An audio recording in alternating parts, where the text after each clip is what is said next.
చెప్పమ్మా. నా పేరు అనుష, మా ఆయన పేరు రమేష్.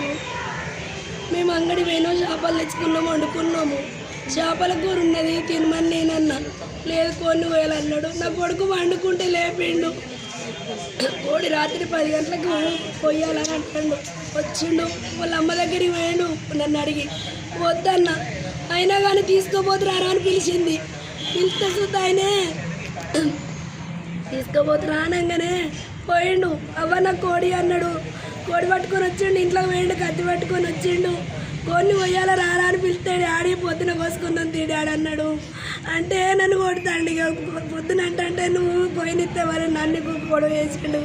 గొడవ వేస్తే చిన్న చిన్న గొడవలు అయినాయి. అప్పటిదప్పుడే ఇక కొట్టుకున్నాము, అయిపోయింది. అయ్యా నయ్యో నయ్యో, నువ్వు చిన్న చిన్నగా అయితే అనుకుంటే పెద్దగా చేస్తున్నావా? అయ్యో నయ్యో నయ్యా, కర్రకోడిచ్చి మాకు మంగళవారం గోలి. అయ్యా ఓ నయ్యా నయ్యా, నువ్వు మంగళవారం నాడు నీ భారం తీసుకుంటే. అయ్యా ఓ నయ్యో నయ్యా, నేను వద్దంటే వద్దన్న కోడి వాళ్ళ కన్న తల్లి ఇంతవరకు రాలేసాను. మేము నిన్న ఏడ్చుకుంటూ ఉంటున్నాం. కొడుకని వస్తలేదు, కేసు పెట్టింది కూకున్నది.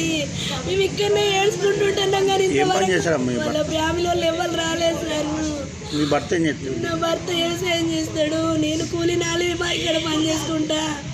నా బిడ్డ హాస్టల్ ఉంటుంది. నా కొడుకు సుతం మొన్నటిదాకా హైదరాబాద్లో ఉన్నాడు. కానీ నువ్వు ఇన్నే వ్యవసాయం చేసుకున్నావు, మన ఎవరిదన్నా భూమి బట్టి రానా అని అన్నాడు. అంటే నా కొడుకు ఇన్నే ఉన్నాడు, మేమందరం ఇన్నే ఉంటాం అన్నాడు. మమ్మల్ని ఆగం చేసిండ్రు.